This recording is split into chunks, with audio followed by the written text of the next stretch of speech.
In honor of the new iPhone launching, I decided to write a little poem. Roses are red, violets are blue. The iPhone is new and comes in blue, but I only have black. Thank you. I've been working on that one all pandemic. In front of us today, we do have the new iPhone 13 Pro Max. Just another attempt from Apple to make fat stacks. We're gonna see if it cracks, but not with an axe, smacks, or axe of attacks. The first thing I've recognized is that Apple's mechanized a thin strip of paper for the seal, which for me has quite the appeal.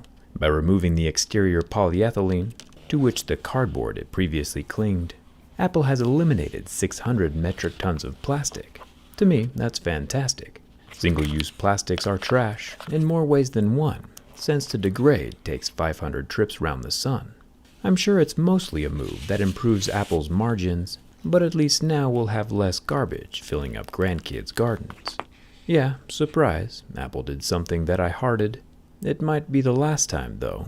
Let's get started.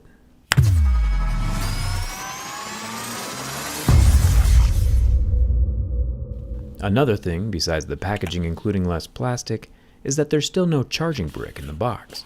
Apple says this is to reduce waste, which is totally valid, but I also think that Apple realized they couldn't make a better charger than Anker, so they just quit. The Anker Nano Pro is 45% smaller, looks better, and charges faster. With 20 watts, it gets an iPhone to 50% charged in just 25 minutes. That's why Anker is the official charging partner of Jerry-Rig Everything. Inside this little brick are temperature sensors and a powerful turner chip that can adjust the current in real time for optimal charging.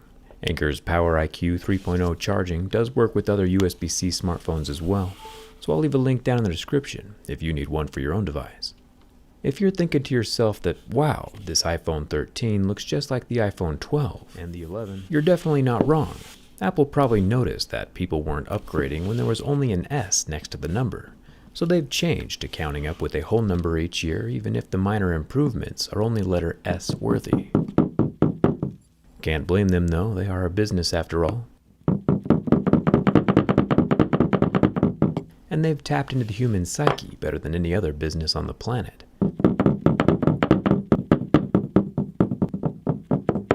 The $200 billion in cash that Apple keeps in the bank proves it. One thing that is impressive though, which last year's phone also has, is the ceramic shield front glass. Yeah, it still has scratches at a level 6 with deeper grooves at a level 7, but the level 6 scratches are so faint compared to other phones, it really makes me think that ceramic shield is a super solid improvement over normal tempered smartphone glass. It's important to remember though that glass is glass and glass can break, no matter how many buzzwords are added to the name. Apple would really rather you not protect your device since they make money selling new phones, but you can stick it to the man with a screen protector. It's much easier to replace a scratched or broken screen protector than it is a whole iPhone display. I'll leave a link for dbrand's tempered glass screen protector down in the description, but since this is a durability test, we can't have any cheating.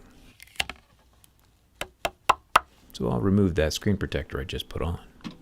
One subtle design change that most people probably wouldn't notice is that Apple has moved the earpiece up a little bit and stuck it to the frame of the phone instead of attached to the underside of the glass. This will definitely make the teardown a little easier. The little metal grill is super solid and won't be falling out on its own. The sides of the iPhone 13 Pro Max are made from stainless steel, which at a Mohs 5 is a much harder material than aluminum, which is about a Mohs 3. The sound it makes is a little different as well. The power button is still metal, along with the top of the phone. It's hard for my stainless steel razor blade to even bite into the stainless steel sides of the phone. I'm a fan. I like the metal mute switch over here on the side, as well as the metal volume buttons and metal SIM card tray. One thing that Apple doesn't tell you though is how water resistant their phone really is. They say it's IP68, yeah, but not all IP68 rated phones are created equal. My own phone, for example, a Note 10 Plus, achieved an IP68 rating by sitting 1.5 meters deep in water for 30 minutes, like most every other smartphone.